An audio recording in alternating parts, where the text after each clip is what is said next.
I think we can all agree that quilting is expensive. And as much as we might want to splurge on all the quilting goodies, sometimes we need to be a little frugal. So I've compiled a list of free resources for quilters on a budget. And this is a pretty eccentric list, so stick with me. And if you have any suggestions for free quilting resources, please leave a comment and help out your fellow quilters.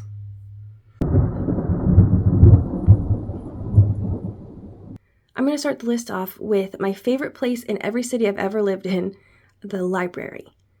Now, I'm a huge fan of the library in general, but I'm very familiar with the quilting section in my local library. There are books for absolute beginners just learning to quilt, and there are books for quilters who want to explore and grow in their craft. There are reference books, block dictionaries, and of course, pattern books, my favorite. I recently checked out a book from my library when I was filming this video here because I wanted to use a pattern that I've loved for quite a while. I used the basic structure, but I added an element and I upsized the block for a slightly disastrous result. It didn't turn out quite how I was expecting, but I was trying to make it fit a specific area. Anyway, if you're interested in seeing what happened, I'm going to leave a link to this video in the description. Now, the options at your library might not stop at physical books. You may be eligible to download ebooks with your library card using Libby or Hoopla, so check in with your librarians and see if you're eligible. My favorite quilting resource on Libby is actually quilting magazines, like Love Patchwork and Quilting, Make Modern, American Patchwork and Quilting, and Love of Quilting. A couple of the branches of my library also have something called a maker space, where you can train to use laser cutters, 3D printers, sublimation printers, sewing machines, button makers, and a bunch of other equipment that I don't have names for. Obviously, results may vary from library to library, so if there isn't a large selection of quilting resources, talk to your librarians. They want to help you. They're great. They're the best. They might even be able to help you find some harder to find options, or you might be able to request books for them to buy. There are so many free quilting patterns out there. You just need to know where to look. Fabric designers and producers are trying to sell their fabrics, and they will often give away free quilting patterns to help promote their fabric collections. Luckily, I actually made a video a couple years ago all about my favorite places to find free quilting patterns. So I'm going to leave a link to that video in the description down below if you're interested. Now, you might be worried about a cluttered inbox and constant upsells, but a well-chosen newsletter can be a great resource. It is true that they're usually trying to sell you something, but they also often give away freebies to keep you engaged and subscribed. My personal favorite newsletters are also a great source of inspiration.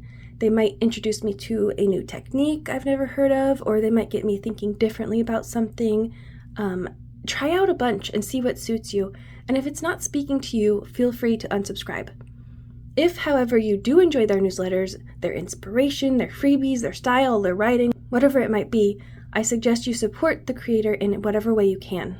Full disclosure, I'm not a huge fan of Facebook, okay? I want to get that right out there. I think it could use a redesign, and I barely use it. But the quilting and sewing groups are pretty nice, okay?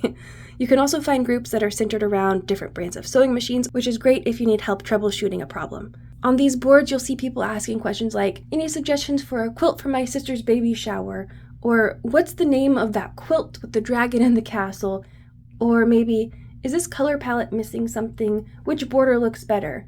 So you're going to see a lot of pictures of finished quilts or process photos, and it just can be a really great place to connect with fellow quilters and get your questions answered in a more sort of personal way. The only downside that you might have to deal with is the unfiltered opinions of weirdos on the internet, but I think we're kind of all used to that by now.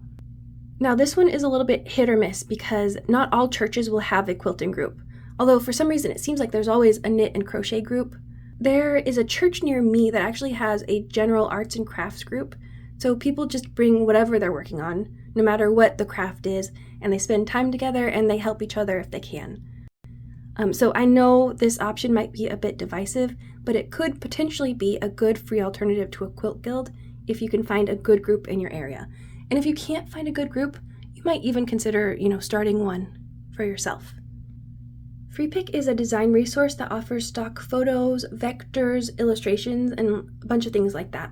My personal favorite way to use it as a quilter is to download vectors that I can use to personalize quilt tags or just add a little bit of whimsy.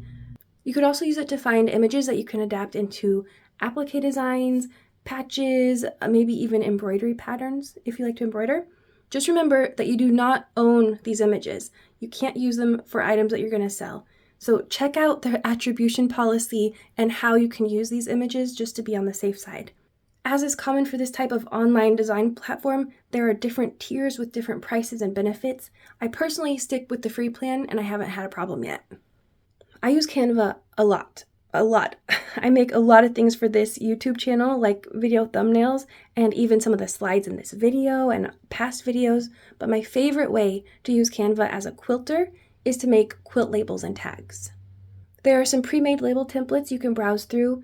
There are more options if you upgrade to Pro, but so far I've stuck with my free account. You can also design your own labels, which might be a little tricky for beginners. Luckily, there are a ton of videos on YouTube to help you with all of your Canva needs and questions. You can upload the things that you've downloaded from FreePick and easily resize or recolor them as long as they are Adobe Illustrator files or SVG files, so keep that in mind. Also, if you like to post your quilts on Instagram, there are a lot of templates for that too. Sometimes I like to handwrite a personalized message and then I scan it into Canva and I can refine it for a quilt label. That can be a really great personal touch. If you're interested in how I print labels directly onto fabric, check out this video and the follow-up video to see how long they last. As a reward for making it all the way to the end of this video, I'm going to tell you about a super secret bonus resource. These are Quilters cheat sheets from Art Gallery Fabrics. I'm going to leave a link in the description if you want to check them out. There's stuff for half square triangles and flying geese and things like that. They are great resources if you like to design your own quilts, but you don't like to do quilt math. So very helpful. There's also a little chart to help you figure out how much fabric you'll need to bind your quilt. It could be a great thing to print off and laminate and keep somewhere safe so you can refer to it whenever you need to. Thanks for spending time with me today, quilters. If you want to support this channel and help me buy supplies and materials for future videos, please visit my Buy Me a Coffee page linked in the description below. If you enjoyed this video, please like, comment, and subscribe so you don't miss upcoming videos. And I'll see you again real soon. Bye!